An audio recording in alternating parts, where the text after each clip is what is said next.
இயேசுவில் அன்புமிக்க சகோதர சகோதரிகளே, இந்த நாளுடைய தவக்கால சிந்தனையாக நிமிர்ந்து நிற்க செய்கின்ற இறைவன் நம்மை எழுந்து நிற்க, நிமிர்ந்து நிற்க சொல்கிறார்.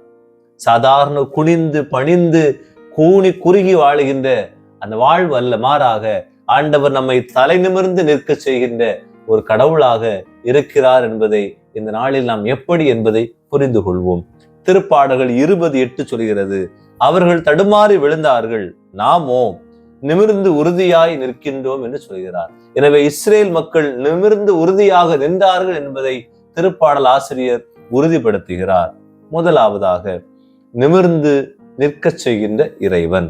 தொடக்க நூல் புத்தகம் 37:7 நாம் வயலில் அறுத்த அரிகளை கட்டும் பொழுது திடீரென எனது அரிக்கட்டு எழுந்து நிற்க உங்கள் அரிக்கட்டுகள் என் அரிக்கட்டை சுற்றி வணங்கின என்றார். அதாவது அவரோடு இருந்த அந்த மக்கள் எல்லோரையுமே ஆண்டவர் நிமிர்ந்து நிற்க செய்தார் என்பதை நமக்கு உணர்த்துகிறார்.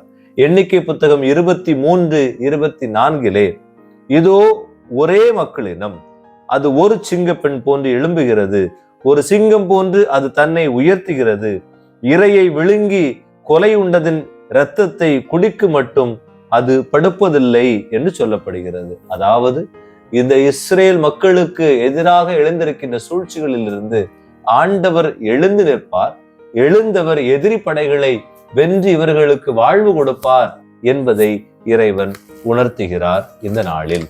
இரண்டாவதாக நிமிர்ந்து நடக்க செய்கின்ற இறைவன். லேவியர் புத்தகம் 26:13 நீங்கள் எகிப்தியருக்கு அடிமைகளாக இராதபடி நான் உங்களை அவர்கள் நாட்டிலிருந்து புறப்பட செய்தேன், உங்கள் நுகத்தடிகளை முறித்து உங்களை நிமிர்ந்து நடக்க செய்த உங்கள் கடவுளாகிய ஆண்டவர் நானே என்று சொல்கிறார். உன்னுடைய எகிப்து அடிமைத்தனத்திலிருந்து உன்னை எழுந்து நடக்க செய்த கடவுள் நானே என்று ஆண்டவர் அவர்களை பார்த்து கூறுகிறார். மூன்றாவதாக நிமிர்ந்து பார்க்க செய்கிறார்.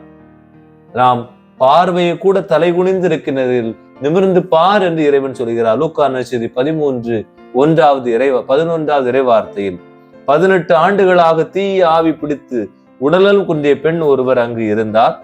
அவர் சிறிதும் நிமிர முடியாதவாறு கூன் விழுந்த நிலையில் இருந்தார். அந்த கூன் விழுந்த அந்த பெண்மணியை ஆண்டவர் நிமிர்ந்து பார்க்க செய்கிறார், நிமிர்ந்து அந்த உலகத்தை காண செய்கிறார்.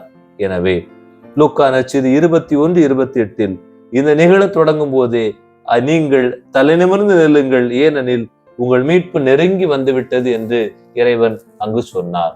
எனவே இந்த நாளில் என்ன கஷ்டம் வந்தாலும் தலை குனிய வேண்டாம், எந்த துன்ப துயரங்கள் வந்தாலும் சோகம் நம் மத்தியிலே வேண்டாம்.